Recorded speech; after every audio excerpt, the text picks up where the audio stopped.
Alexa for Urban News in Ottawa, and the commission is finishing after more than a month and almost a half of every single day different witnesses who gave testimony about the invocation of the Emergencies Act on the 14th of February 2022 for dismantling a peaceful protest in Ottawa.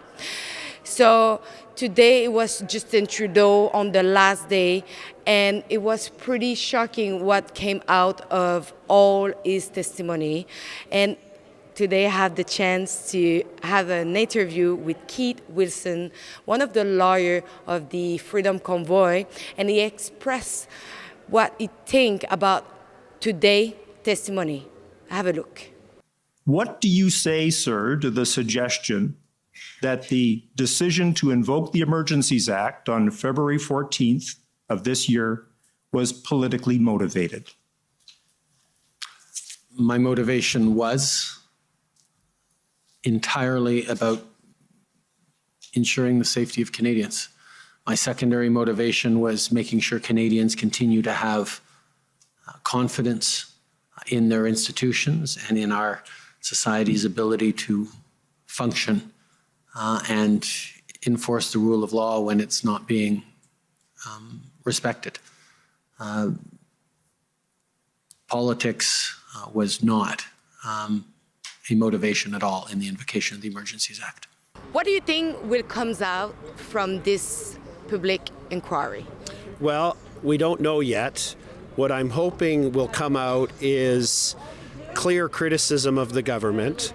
The very novel legal interpretation the Prime Ministers and others tried to advance is pure nonsense. A first-year law school student knows that that's not how you interpret a statute.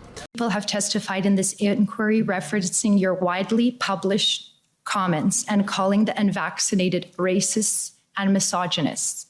And we have heard testimony in this inquiry about how some of your officials wanted to label protesters as terrorists. Would you agree with me that one of the most important roles of a prime minister is to unite Canadians and not divide them by engaging in name-calling? I did not call people who were unvaccinated names. I highlighted there is a difference between people who are hesitant to get vaccinated for any range of reasons and people who deliberately spread misinformation that puts at risk the life and health of their fellow Canadians. My focus every step of the way, and the primary responsibility of a Prime Minister, is to keep Canadians safe and alive. But I hope people really reflect on the level of violence that the government unleashed on Canadians.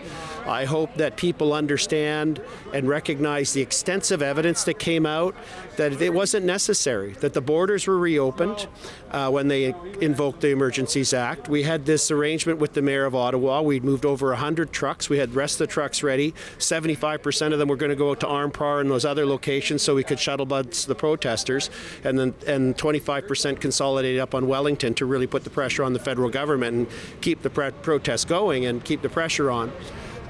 There just was no basis to do this, and I think, you know, it was revealing and bad strategy, I thought, for the Prime Minister's lawyer to be his last question. Basically, did you do this for political purposes? And the answer is obviously yes, because there wasn't a need. The police had it under control. There was no increase in crime. The crime statistics show that, and it was Canadians exercising their fundamental charter rights of protest to hold this government to account for their massive overreach and all the harms that this government has done to millions of Canadians over the last 2 years. And so I'm hoping that the process itself was painful enough for the federal government, for the Trudeau government, that future governments will think long and hard before ever trying to move like this again. And we heard many testimony from different witnesses. What do you think of everything that we heard so far? Well, what really surprised me when I prepped our team and the legal team and all of the witnesses of the Freedom Convoy leaders was I thought the first 3-4 weeks were going to be really tough for us. And that's not what happened. It was so surprising to me. You know, you have the head of intelligence for the OPP saying they didn't find any evidence of insurrection or sabotage or violence. They didn't find any basis to invoke the Emergencies Act. And then you have the Ottawa City Police essentially say the same thing. Then you had the Solicitor General for the province of Ontario say the same thing. Then you had the RCMP say the same thing. And then you had CSIS admit it as well. So that really surprised me, was the extent to which I felt so many of the police officials and a number of the government officials actually told the truth. So we heard from Deputy Minister Di Tommaso that that's what happened before the Ontario emergency legislation, that he consulted that way. And of course, Commissioner Lucky was consulted for tools. But you think it's somehow inappropriate to ask police for input on this? I think there is an appropriate process.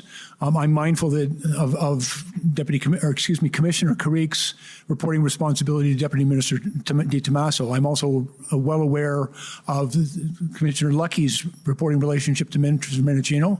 I'm not part of either of those. All right. Okay. So just so I'm clear, would you disagree then with Commissioner Lucky and Deputy Minister Stewart that there ought to have been consultation in that regard? I think consultation on the challenges that the police were facing. I would not personally have asked what additional legislative authorities they might require, but it's very helpful to understand the difficulties that they were having with existing authorities. Can you detail what you had seen or been informed of that contributed to your opinion that it was necessary to invoke the Emergencies Act? Essentially, our information that we've testified to is an evidence with the fact that we knew there were ideologically motivated violent individuals who were interested in this event. The unpredictable nature of this event, the fact that it had gone through different phases and its size and scope continue to be, both in Ottawa and across the country, continue to vary.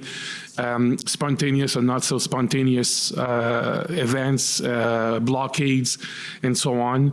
Fact that law enforcement resources were being diverted from different sites to potentially deliberately to make sure that there were less capacity to deal with these events. Fact that we, as part of the many interdepartmental meetings I attended, information from the CBSA, from Transport Canada, from Finance Canada, about the impact that the disruption, the protest, the blockades were taking the country. And the fact that there was an evolving operational plan by law enforcement that at that point had not yet been put in place to be able to deal with this situation. All of these elements of unpredictability, based on my experience, having been around national security issues for quite a few years now, led me to believe that the regular tools were just not enough to address the situation. I didn't expect that.